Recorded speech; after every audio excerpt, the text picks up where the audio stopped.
introduction à une étude historique de l'événement de Karbala. Nous avions dit que dans notre présentation, il y avait une introduction et combien de parties?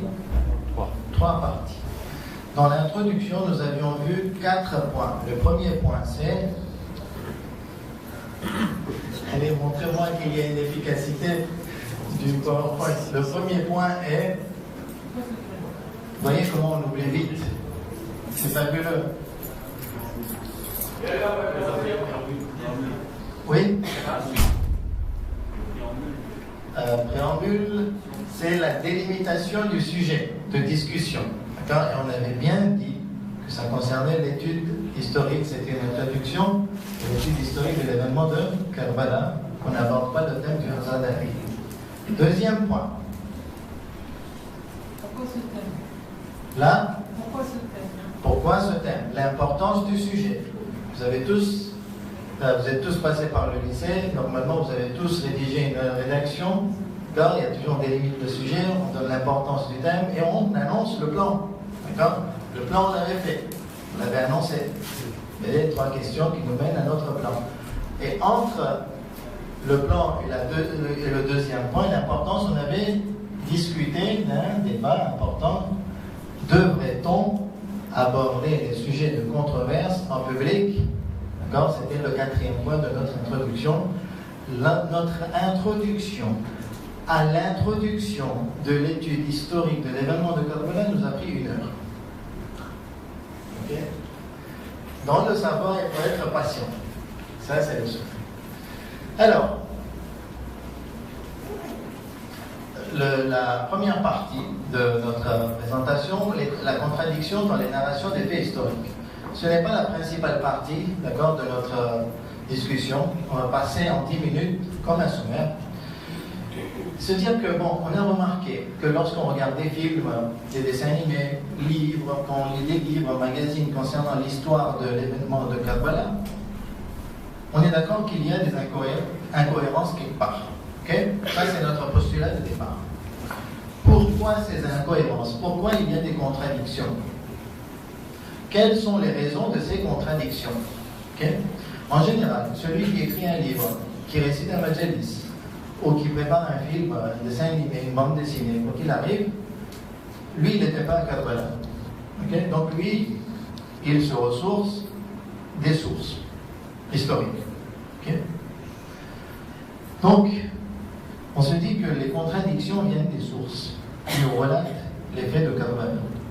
Pourquoi donc des contradictions dans les sources de l'événement de Karbala, dans les sources historiques? Alors, une des raisons, c'est que lorsqu'on est témoin d'un fait, d'un événement, nous avons une perception. Et lorsque nous rapportons ce fait, c'est par rapport à ce que nous avons perçu de cet événement, de ce fait. Et lorsqu'il y a plusieurs personnes qui observent le même événement, et qu'après vous prenez leurs témoignages, vous allez voir qu'il y a des incohérences. Et c'est tout à fait naturel. Il n'y a pas à avoir peur en fait. Bah, des faits, ce n'est pas uniquement concernant les faits de l'histoire de Karbala, c'est tous les faits historiques. Ils sont rapportés par des êtres humains, ok? Mis à part les faits qui nous ont été rapportés par les Aïmma. Mais bien précis, on ne met pas les Aïmma comme au même statut de tous les autres humains qui sont faillibles. Donc chacun nous rapporte par rapport à sa perception. Et l'être humain se trompe, il est imprécis. Okay? L'événement tantôt, on voit 2 personnes se bagarrer au loin, et dans Bandouk Kailo, il y a plusieurs personnes en fait qui regardaient ce fait, et lorsqu'on leur demande de rapporter, et qu'est-ce que oui, j'ai vu un tirer sur quelqu'un, il l'a blessé. Donc X a blessé Y. Disons que c'est que X a tué Y. Disons que c'est X a agressé Y. On ne sait pas agresser s'il l'a blessé, tué ou pas, ou qu'est-ce qui s'est passé? Il l'a blessé aussi ou il l'a juste agressé, juste violenté. Ok, donc il y aura plusieurs témoignages, avec chacun avec leur perception, leurs mots, qui fait que lorsqu'on va écouter ces différents témoignages, on verra des incohérences. Tout à fait naturelles. Et c'est ce qui s'est passé aussi lorsqu'il y a eu narration de la part de certains acteurs de différents camps, des deux camps, qui nous ont rapporté l'événement de Karbala, ils nous ont rapporté par rapport à ce qu'ils ont perçu. Automatiquement, ça va créer une espèce d'incohérence, de contradiction. Comme vous le voyez là, sur notre image. Okay.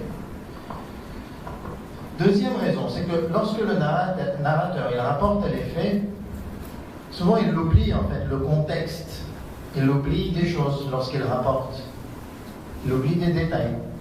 Donc lorsque ce rapport, cette narration va nous parvenir, ça va être avec des détails en moins. Automatiquement, ça va nous créer de l'ambiguïté, de la confusion. Troisième raison, certains narrateurs peuvent mentir, dissimuler, inventer. Ça existe.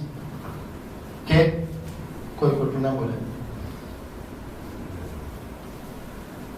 De temps en temps, un beau côté.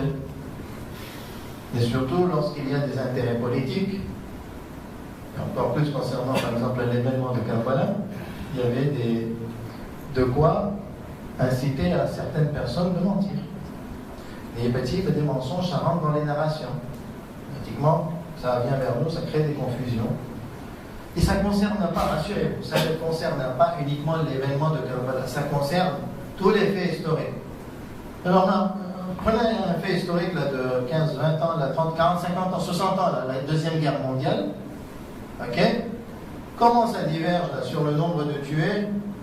Total, je ne parle pas d'une catégorie spécifique de ceux qui ont été martyrisés pendant la Deuxième Guerre mondiale. C'est interdit de soulever ce sujet. Là, un événement proche, 60-70 ans, alors combien de divergences? Okay. Alors, plus l'événement est loin, et plus on aura du mal en fait, et à retrouver toute la vérité historique, et c'est naturel. Une autre raison, la disparition des sources historiques et patrimoine scientifique et bibliographique. Alors, à cause de la perte des livres, des guerres, les polémiques et compagnie, qui fait qu'on n'arrive plus à gérer les haines, et qu'après, il faut détruire l'autre, détruire son patrimoine et tout ce qui l'appartient. Et ces raisons, il y en a une encore, c'est le trouble dans la transmission de la narration. Okay? Celui qui a vécu l'événement de Karbala, qui a été témoin de l'événement de Karbala, lui, il va transmettre à d'autres personnes, qui va transmettre à d'autres personnes, et ça va se transmettre, ce témoignage va se transmettre par une chaîne de transmetteurs qui vont nous rapporter, ce fait à l'historien qui écrit le livre, à la source historique. Et des fois, dans la narration, dans la chaîne de transmission des narrateurs, il peut y avoir des troubles, des parasitages. On oublie de mentionner un narrateur et hop, le chercheur ou nous-mêmes, lorsqu'on étudie ce sujet, on voit qu'il y a un problème dans la narration. Peut-on faire confiance à cette narration ou pas? Ce genre de détails crée en fait ces confusions et ces contradictions. Mais rassurez-vous, il y a une part d'incohérence et de contradiction, c'est la part minoritaire. Il y a une part de certitude. Il ne faut pas oublier cette certitude, c'est la part majoritaire. Et c'est là même le rôle du chercheur, par sa recherche, en rentrant vraiment en profondeur, de déterminer les vérités historiques ou de s'en approcher au maximum. Ok? Programme là-dessus. On va se dire programme là-dessus. Donc voici, en bref, ce qui est la source des contradictions à la base. Il y a des raisons. Ces raisons ne sont pas exhaustives, complètes. C'est juste des exemples. Il peut y en avoir d'autres. Et comme ce n'est pas la principale partie de notre présentation, on ne rentre pas plus en profondeur, mais c'est pour dire que c'est naturel et tout à fait normal de voir des incohérences. Deuxième et principale partie des sources historiques de l'événement de Karbala. Donc, nous voulons apprendre l'événement de Karbala, son historicité, son histoire plutôt, et non son historicité, hein, c'est deux termes différents. Sur quelles sources devons-nous nous baser? Quelles sont les sources acceptées chez les chercheurs concernant cet événement. Et là, nous allons nous baser sur deux opinions, deux recherches, deux chercheurs, deux groupes de chercheurs. Un selon l'encyclopédie de l'imam Hussein alayhi salam, et selon l'historien Cheikh Mohammed Hadi Youssoufi al-Ghadawi. Tous les noms que l'on vous donne, ce n'est pas pour faire joli, ce sont des repères et des critères de spécialistes à qui on peut se référer lorsqu'on a un doute, lorsqu'on ne sait pas qu'est-ce qui se passe, et que lorsqu'on donne ces noms, c'est qu'on aille chercher est-ce qu'ils sont avérés ou pas, qu'on verra de vous orienter. Okay? Et que on s'assure que ceux-là sont des personnes qui ont baigné dans le savoir et qui ont un niveau de recherche capable de nous donner un point de vue que demain, si on ne sait pas ce qu'il faut faire, on peut se référer à ces gens.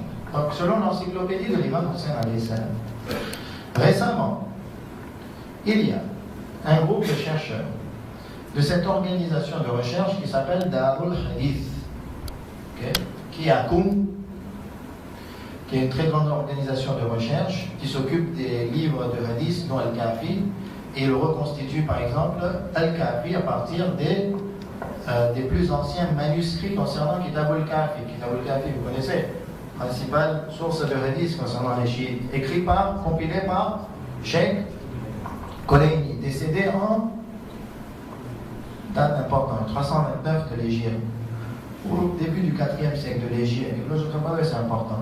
Pourquoi? Parce que l'imam Zaman alayhi salam, il est né en 255 de l'Hégire, Ghaibat al-Sughra 260 de l'Hégire, Ghaibat al-Kubra 329 de l'Hégire. Donc ce livre a été compilé justement pendant la période de Ghaibat al-Sughra.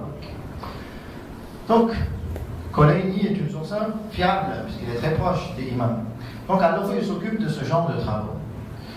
Cette organisation est dirigée par Cheikh Mohammed Ray Shahri, qui a été aussi responsable de rôle politique, qui est une des personnes très très appréciées d'Ayatollah Khamenei, et qui lui a confié pas mal de responsabilités, dont la direction des groupes de Hajj iraniens pendant des années.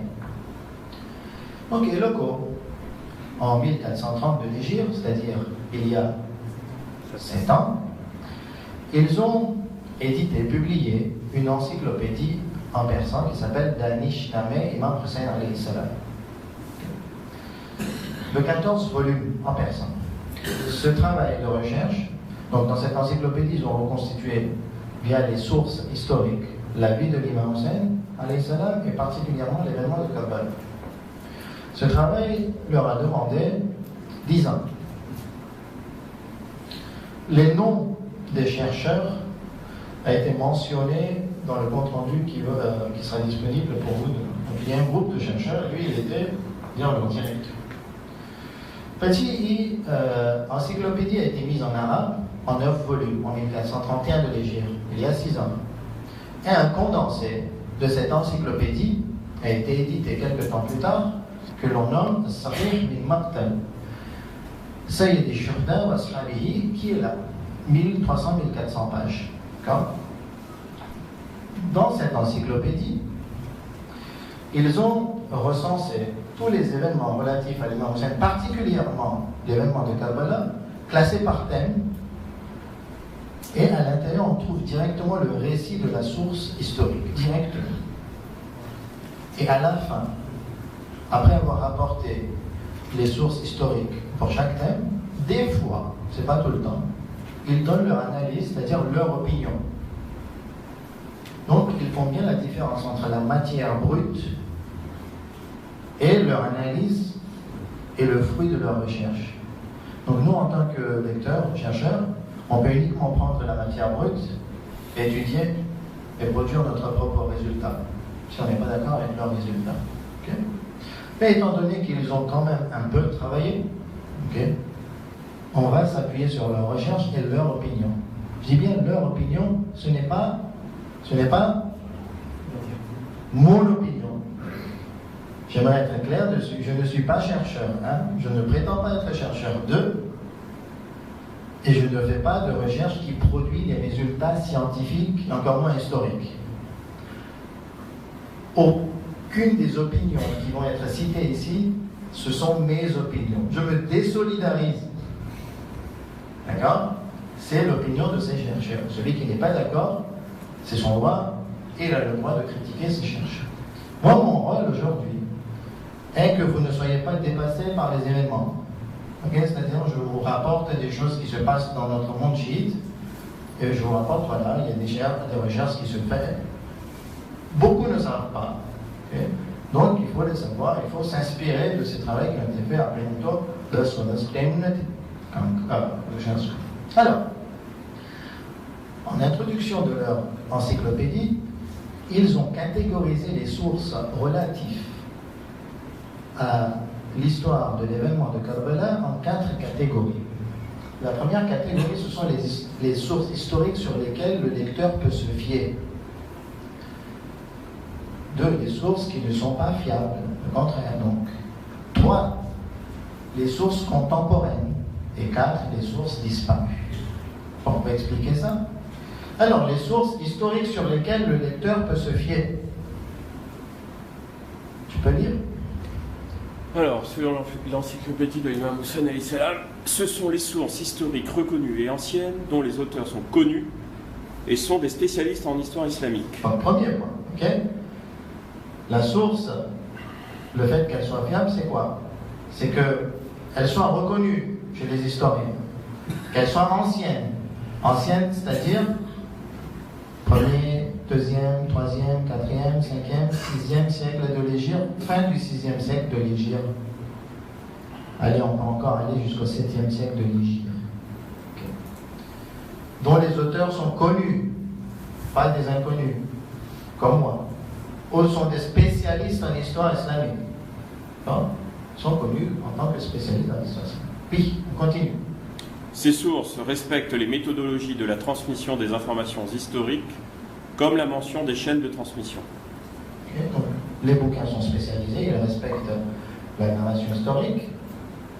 Mais cela ne veut pas dire que toutes les informations contenues dans ces sources sont véridiques. C'est pas parce que l'on puise une information d'une source catégorisée comme fiable est automatiquement vraie et véridique. Okay? Il peut y avoir même des contradictions, comme on l'a dit tout à l'heure, entre les différentes sources. Ensuite, le chercheur doit donc les trier, critiquer, comparer, affiner pour s'en fier. Une fois que le chercheur a accès à ces sources, après c'est son travail d'aller encore en profondeur. Ils ont cité une liste de 33 sources fiables. Cette liste, je ne vais pas citer les 33 noms, ok? Vous allez le trouver dans l'annexe du document qui va être mis à votre disposition. Anti-liste, c'est important. Le jour où quelqu'un vous relate une information, le premier réflexe, c'est de demander d'où nous vient cette information concernant l'événement de Karbala. Et tout de suite, vous pouvez voir que, est-ce que ça nous vient de ces 33 livres ou pas? Donc c'est un critère déjà, qui nous a été donné de la part de ces chercheurs. Par exemple, comme livre, Kitab al-Irshad de Cheikh Moufid, 413 de l'Hégire, décédé en 413 de l'Hégire. Tarikh al-Umami wal-Muluk, ou bien Tarikh Tabari, on a entendu parler, Tarikh Tabari, 310 de l'Hégire. L'Uruf a été catégorisé comme une source fiable de la part de ces chercheurs. Ok? Mouthir al-Ahzan, Futur, etc., etc. Vous aurez les noms en français et en arabe. Comme ça, déjà, vous avez un critère de référence. On avance. Les sources qui ne sont pas fiables. Ce sont les sources qui relatent l'histoire par les contes, qui ne disposent pas de chaîne de transmission, pas de base historique, ce qui fait qu'elles ne sont pas fiables, sauf pour les narrations historiques, qui peuvent être confirmées par des sources sûres et dignes de confiance. Okay, où est le problème dans ces sources-là? Qu'est-ce que vous avez compris? Il ne respecte pas la narration historique. Il raconte les faits historiques comme si c'était des histoires et des contes. Okay? Et donc, automatiquement, il y a un lien aussi, et qui se mélange. C'est ce qui fait que cette source n'est pas fiable. Et ces chercheurs ont cité une liste de sources, 10 sources non fiables. que vous aurez les noms et un critère de référence pour déjà démarquer l'information qui nous vient et savoir si elle vient des sources fiables ou des sources non fiables, saintes. Et en général, ces sources non fiables, ça commence à partir du XIe siècle, au XIIe siècle de l'Hégire jusqu'à notre époque. Et il peut y avoir, c'est leur opinion de ces chercheurs, il y a un livre, des livres de savants reconnus, par exemple dans le fiqh,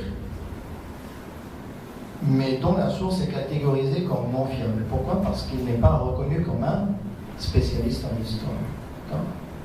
Et c'est là qu'il faut justement avoir ce tact, se dire que bon, lui il est bon en fiqh, je peux me référer à lui, mais il n'est pas aussi bon en histoire, donc ça reste une source infiable. Je ne vais pas citer tous les noms vous les aurez demain, on ne va pas vous ennuyer.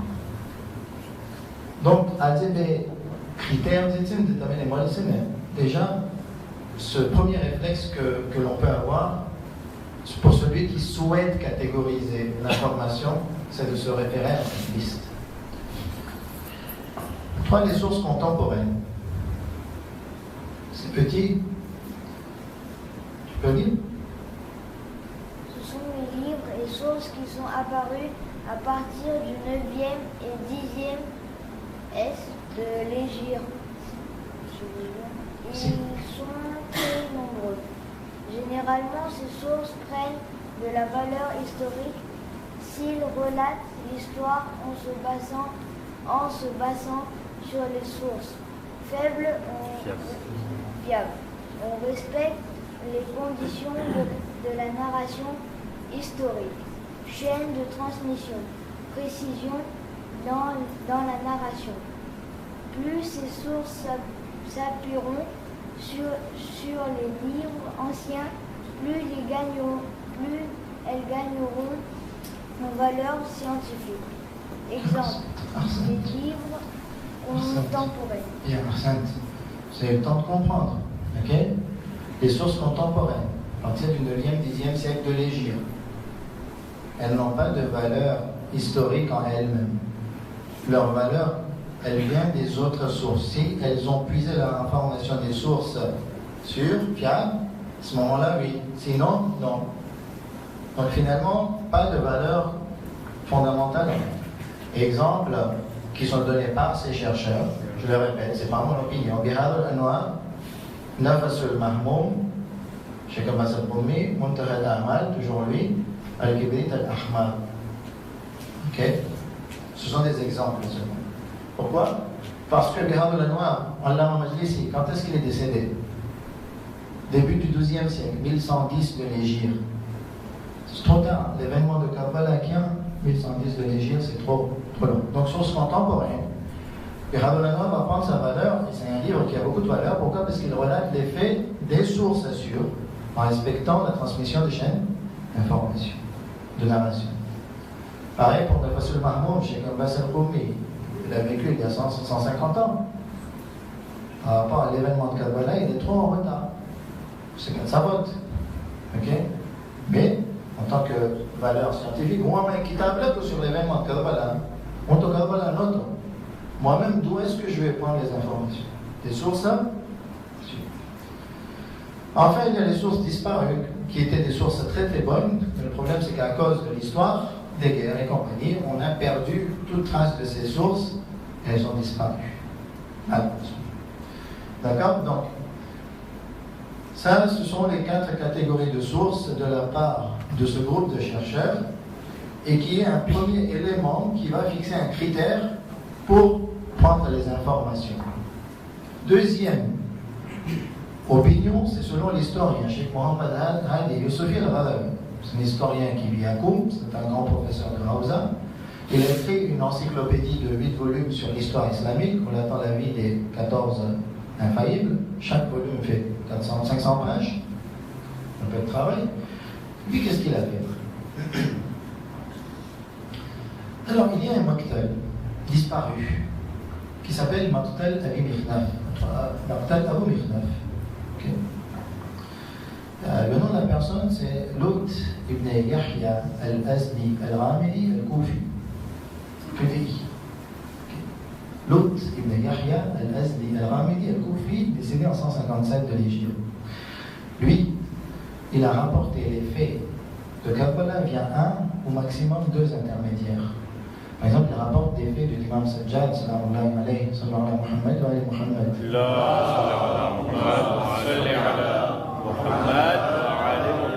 L'imam est décédé en 94 de l'Hégire, selon le point de vue célèbre. Lui, il est décédé en 157 de l'Hégire. Même s'il n'a pas côtoyé l'imam directement, par un intermédiaire, il a eu des informations.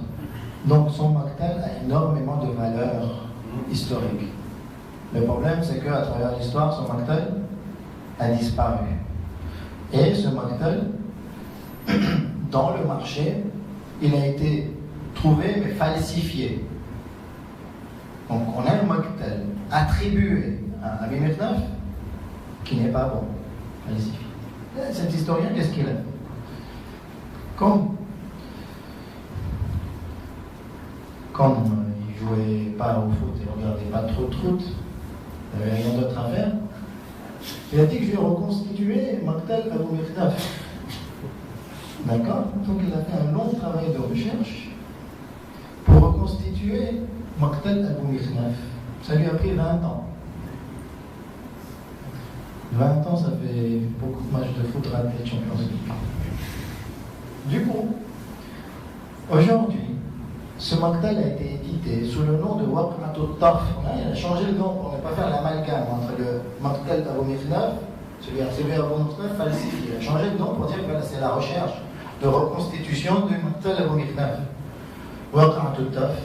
Et il est extraordinaire parce qu'en introduction, il apporte des éléments de méthodologie historique sur comment il a reconstitué en fait cette histoire. Pour dire que les faits historiques qui nous sont parvenus, il y a une base. Il y a plein d'informations. Ce chercheur, qu'est-ce qu'il dit? C'est faux.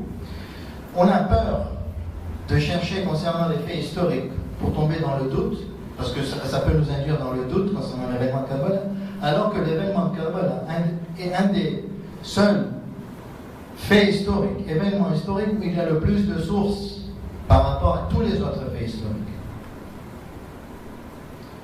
C'est-à-dire qu'il y a de bonnes bases historiques sur lesquelles on peut s'appuyer. Il ne faut pas avoir peur de faire des recherches.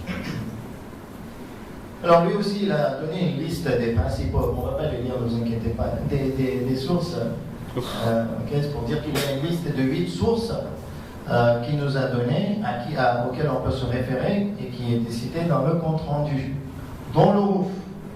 Mais lui, comme c'est un chercheur, il aime chercher, aller en profondeur, puisqu'il n'aime pas jouer au foot, comme on l'a dit. Il va vraiment en profondeur et il privilégie entre les sources. Et il discrédite même parmi ces sources. Il étudie la vie des auteurs de ces sources. Il va étudier les chaînes de transmission. Donc lui, il fait un travail vraiment en profondeur. Nous, dans notre cas, qu'il fasse ce même travail. Okay? On ne demande pas en fait de faire ce travail. Nous, on demande de profiter du travail de ces personnes-là. Ces gens, ils ont mis énormément de temps, ils ont sacrifié leur Champions League pour écrire des bouquins. Okay? À nous de profiter et de transmettre leur science. Parce que c'est du travail prêt et frais. Et nous, le rôle, c'est de transmettre clairement ce qu'ils nous ont préparé, tout fait, tout chose. Tu le classes parmi les contemporains? Oui, il est vivant, il raconte. Et la différence entre lui et Pierre-André, tout ça? Oui. C'est la même méthode pour Pierre-André? Non, différentes méthodes.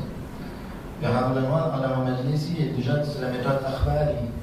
Lui, c'est plus Moussouli. Ce sont des termes pour dire que vraiment c'est deux écoles différentes de recherche. Juste un petit point. Lorsqu'on tombe sur un récit qui n'est pas si précis au niveau historique, a-t-on le droit de le raconter ou pas? Oui, on a le droit de le raconter. Admettons que l'on relate un récit de quelqu'un qui veut écrire un poème ou une élégie, un matin, il s'appuie sur une source non fiable. il a le droit au niveau jurisprudentiel, puisqu'il a quelqu'un sur lequel il va rejeter sa responsabilité. Ali Mekidou, c'est X a dit, Y a dit, et hop, il peut relater ce récit. C'est pour ça qu'à aucun moment, celui qui s'appuie sur des sources fiables ou non fiables, il n'est pas fautif. Fautif n'est hypothèse. Vous l'avez bien compris, hein? Celui qui relate en fait des sources non fiables, il n'est pas fautif. Il peut le faire, il a le droit de le faire au niveau jurisprudentiel, tant qu'il a quelqu'un sur lequel il va rejeter sa responsabilité. Il va dire, à Kitab Matzeh, à l'école, moi je ne sais pas plus. D'accord? Donc nous, on ne demande pas absolument que dans la jurisprudence, ça ne doit pas se faire, mais là, c'est pas du tout. Donc, au niveau de Zadali, il n'y a pas de problème, comme on a dit, on ne touche pas à ce point. Venons-en maintenant à la troisième partie, qui est finalement la conclusion, et ça va peut-être réveiller un petit peu. Ce sont des exemples de récits et informations historiques. Vous avez peut-être attendu 2 jours pour voir qu'un saut, c'est comme théorie, faisons-nous un autre Kabbalah, polémique et bataille. Ces chercheurs, l'encyclopédie de Mohamed al-Shahri, c'est alors sur leur responsabilité. Ils nous ont donné plein d'exemples sur des récits, d'accord, suivant leurs recherches, qui pour nous sont des sujets de controverse. Aujourd'hui, je vais emmener que 5 exemples pour que petit à petit on s'habitue à comprendre et à connaître ces controverses. Okay? Que ça existe chez les savants chiites reconnus dans la Hausa. N'est-ce que financé par la CIA, les Wahhabi et compagnie. Non, ce sont des chercheurs de chez nous qui font ce travail de recherche sincèrement pour Allah subhanahu wa ta'ala, pour la cause de l'imam Hussein alayhi salam. Donc, exemple numéro 1. Ici, après, on relate que lorsque Zanabi Muslim a été shahid à Koufa, l'imam était déjà en route, c'est comme ça qu'on relate, et que la fille de l'imam de Zanabi Muslim était à côté de l'imam Hussein, népoté, et là c'était Mohamed Khaled. Il passe ses mains en fait sur ses cheveux, okay? Mais du fait de la bonté, il est décalé. Les choqués sont qui c'est que dans mes manières Mohamed Khaled, c'est comme si j'étais devenu yatim. Ok? À dire récit, et qu'est-ce qu'ils disent? Ce récit n'est pas présent dans les sources fiables. C'est très précis en fait. Qu'est-ce qu'on avait dit? Le fait qu'un récit soit dans les sources fiables ou pas, cela ne veut pas automatiquement dire qu'il est vrai, et le contraire aussi vrai. C'est-à-dire, s'il n'est pas présent dans les sources fiables, ça ne veut pas dire qu'il est faux. Chercheurs, ils sont très très précis. Ils disent qu'un récit dans les sources fiables n'est ça répète. Ils n'ont jamais voulu dire que ce récit est faux. Et il faut que l'on comprenne ça. Lorsqu'on veut mettre ça devant les gens, il ne faut pas se faire des raccourcis, se précipiter, prendre des résultats et dire que ça n'existe pas, attention, danger. Non. On veut juste déterminer la qualité scientifique de l'information. Exemple numéro 2. L'imam Hussein alayhi salam a porté Zanabi Ali jusqu'à l'armée de Yazid pour leur demander de l'eau, car sa mère n'avait plus de lait. Vous connaissez ce récit? Ou bien, puis il y a eu une dispute entre les hommes de Omar ibn Sa'd à cause de la soif de Ali Asghar. Dans l'armée ennemie, il y a eu confusion, divergence d'opinion, qui a un grand droit, mais il a même selon certains récits qu'Amnat Haouzoué, et Omar ibn Sa'd était très désemparé, il ne savait pas quoi faire, et il a dit demander à Harmala de tirer. Selon cette encyclopédie qu'on vient de citer, ce récit n'est pas présent dans les sources fiables. Cela ne veut pas dire que c'est faux. La conversation entre Mukhtar et Harmala, il a pris le pouvoir justement pour prendre la revanche et tuer chaque ennemi et bourreau de l'imam Hussein alayhi salam. Il y a eu un combat. Qui a vu le film de Zanabé Mukhtar? Ce récit est présent. Il y a eu un combat entre Mukhtar et Harmala. Et Harmala, pour déstabiliser Mukhtar, il a dit que le jour d'Ashura, j'avais 3 flèches. Et chaque flèche était un trident, qui avait 3 dents, qui était empoisonné. Et je les ai utilisées à des moments bien précis. Un des moments précis était la mort de Zanabé alayhi salam. Cette conversation entre Mukhtar et Harmala n'est pas présente dans les sources. Cela ne veut pas dire que c'est saint. Vous avez compris. Exemple numéro 3. Ali Asghar a été déterré après sa mort. Ok? Sa tête a été tranchée et mise sur une lance. Ce récit aussi n'est pas présent dans les sources fiables. Exemple numéro 4. Il y a des récits qui indiquent qu'un peu d'eau était parvenue dans le camp de l'imam Hussein alayhi salam. Ce récit est présent dans les sources fiables, dont Al-Amali de Sheikh Sadouk. Il y a un récit qui dit qu'il y a de l'eau qui était parvenue le matin de Ashura et que l'imam a dit à ses ashab de boire, de faire le vadou, de faire le ghusl et de laver leur linge parce que c'était leur kafan. Cela ne veut pas dire que c'est vrai. Vous compris, personne? Ça, vous avez très bien compris. On parle de sources historiques, on parle de science, on parle de précision scientifique. Admettons que cela soit vrai. Cela ne veut pas dire que l'imam Hussein alayhi salam n'est pas mort et assassiné, assoiffé. Tous les faits qui relatent que Diaré n'a pas le jour de Ashura, il est mort assoiffé. Il est mort assoiffé. C'est pas suffisant pour pleurer. Il est mort assoiffé de façon sauvage et barbare. Et c'est pas parce que, admettons que ça soit vrai, qu'il fasse absolument lever le Qayamat. Exemple numéro 5, controverse. Il y a des controverses sur les enfants de l'imam Hussein alayhi salam. Alors, on va dire 3 points. Un tout qui étaient les enfants de l'imam Hussein alayhi salam, il y a 4 points de vue. Moufid dans Irshad. L'imam avait 6 enfants, 4 fils et 2 filles.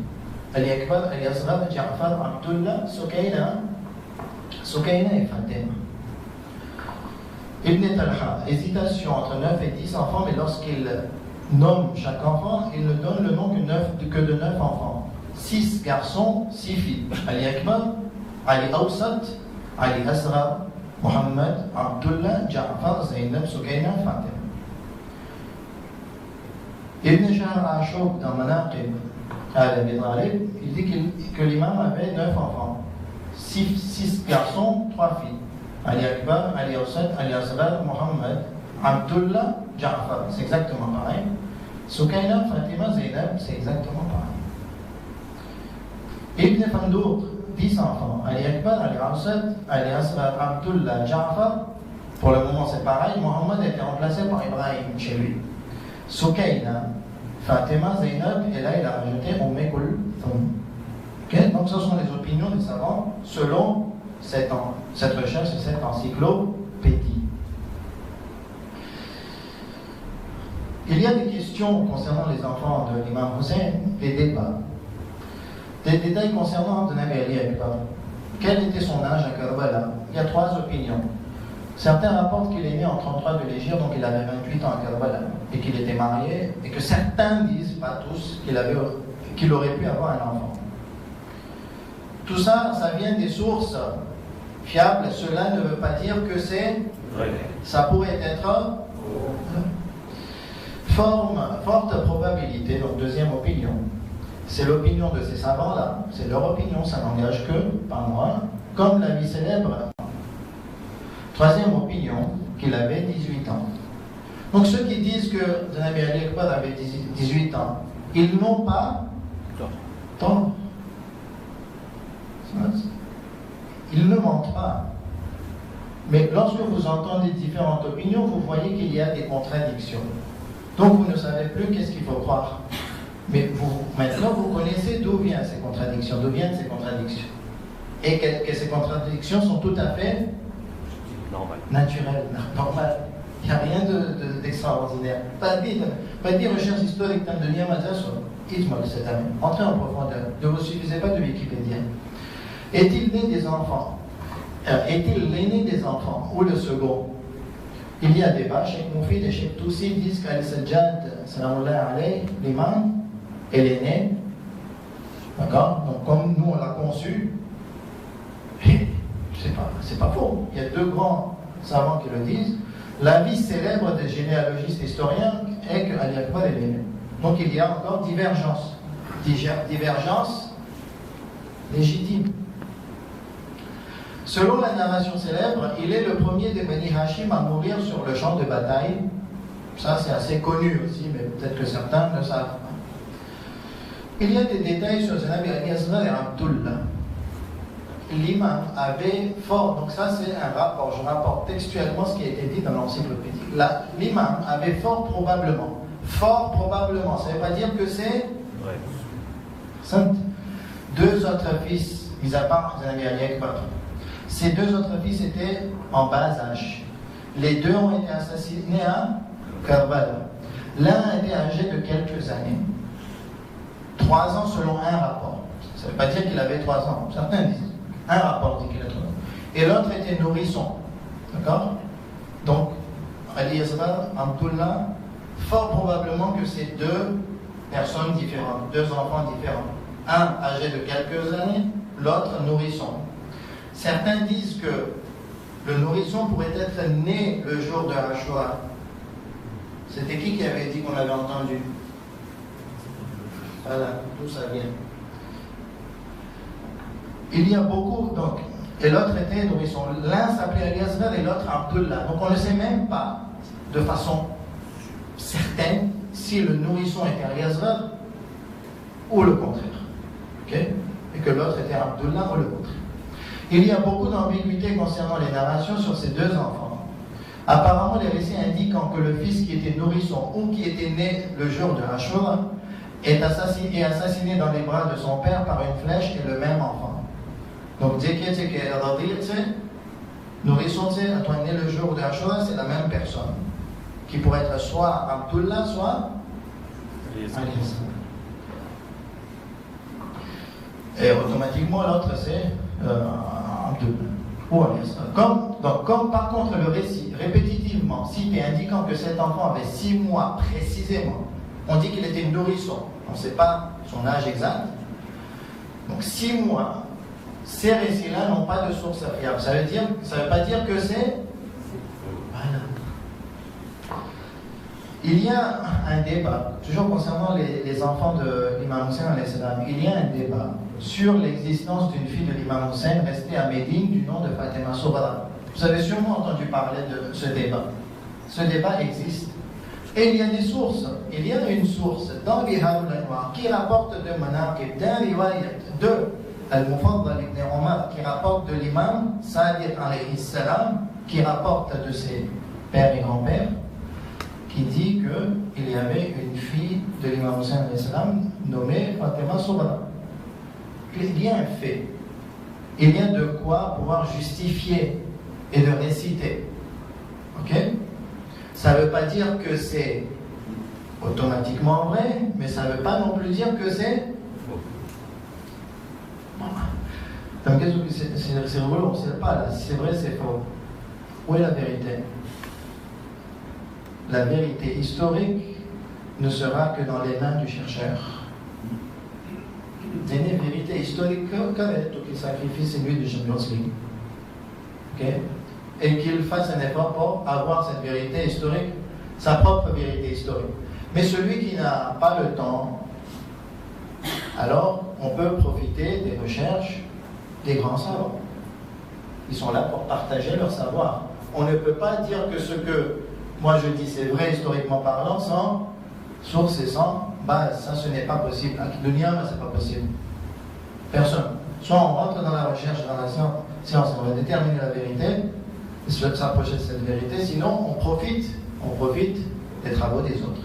Le monde fonctionne comme ça. Débat, il y a aussi un débat sur l'existence d'une fille de l'imam Hussein alayhi salam, âgée de 3, 4 ou 5 ans, décédée dans les geôles de Cham, que l'on nomme Sakina dans le monde indo-pakistanais et qui est nommée Ruqayya dans le monde arabophone, dans le monde arabe. Okay. Il y a un débat que où sont les sources qui nous rapportent ce récit de cette petite fille de l'imam Hussein alayhi salam et qui est morte par le récit que nous connaissons tous, qu'elle a vu son père dans ses rêves, qu'elle a commencé à pleurer de façon très très forte, qu'après Yazid s'est réveillé, il a dit qu'est-ce qui s'est passé, vous connaissez ce récit. Okay? Ces chercheurs disent que les récits qui nous sont parvenus de cette source, le premier à être cité c'est 700 de l'Égypte. Pour eux, ce n'est pas pour eux, je dis, pas pour moi, je ne suis pas chercheur, je le confirme. Pour eux, ce n'est pas une source fiable. Cela ne veut pas dire que c'est faux. Mais le débat existe, Joe. On a dit depuis le départ, on a fait 1 heure d'introduction. C'est pour ces exemples. Je sais que vous êtes un peu choqués émotionnellement parlant. C'est ça? Ou non? Pour certains, non, parce qu'ils ont bien compris l'introduction. Mais des chocs émotionnels, la guerre, déjà, c'est naturel d'avoir ces divergences légitimes.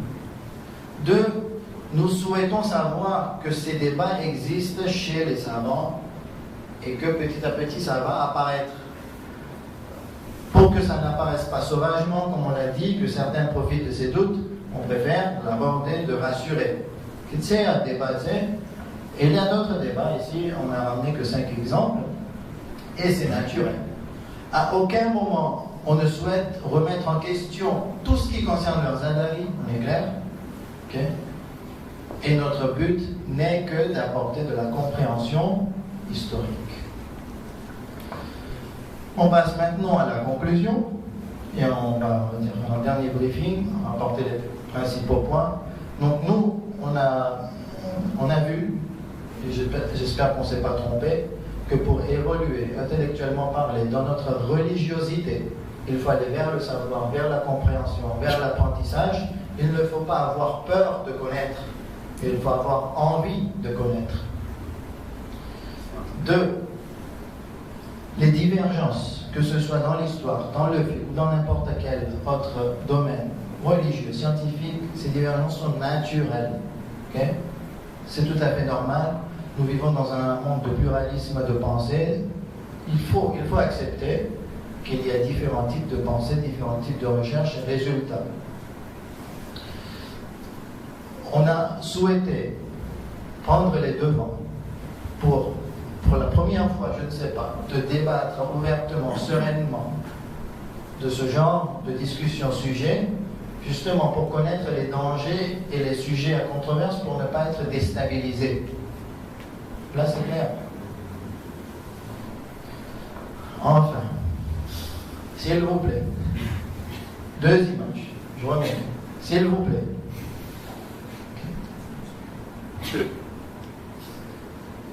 Je sais très bien ce que j'ai risqué et que je risque. Ok? Cette présentation est complètement étrangère à tout débat relatif au rite de la célébration du martyre de l'imam Hussein, du Azan d'Ali. À aucun moment il n'était question d'aborder ce thème-là. Ok? Que Azan d'Ali Otsutai, que Kodlavinake et compagnie, etc. Le but même de cette présentation est d'apporter plus de compréhension, pour célébrer encore mieux et encore plus le martyre de l'imam Hussein alayhi salam. S'il vous plaît, je n'ai jamais remis en question les 5 exemples que je viens de citer. Je ne suis pas responsable de ces points de vue. Ces points de vue existent chez les chercheurs, okay, chiites, de renommée. qui font un long travail au lieu de regarder des matchs de Champions League, ok, ou jouer des parties de pétanque. Ils font du travail. C'est leur opinion. Ça ne m'engage pas, mais nous devons savoir ce qui se passe chez les hommes. Okay? C'est mon rôle, c'est mon devoir. Et j'ai considéré extrêmement nécessaire d'aborder cela. Pourquoi? Parce que j'avais, moi qui n'étais pas préparé, j'ai fait face à énormément d'informations choquantes. C'était difficile de façon psychologique, quand on est tout seul des fois, et qu'on n'a pas envie de se retrouver dans le doute. Et on a besoin qu'on nous accompagne. Okay? Donc, à partir de là, moi, les difficultés que j'ai vécues lorsque j'ai affronté ce genre d'informations, je ne veux pas que vous les viviez de la même façon, que ça se passe beaucoup plus calmement et sereinement, avant que quelqu'un d'autre vienne en profiter. Et que je vous invite, allons ensemble vers l'apprentissage, vers la science et la compréhension de notre religion sans avoir peur, en faisant confiance à Allah subhanahu wa ta'ala, par la grâce des Ahl al-Bayt al-Ma'soumin, salamullahi alayhi, wa sallallahu alayka, wa salamuhu al-tayyib, alayka ya Aba Abdillah al-Husayn. Sallallahu ala Muhammad wa ali Muhammad.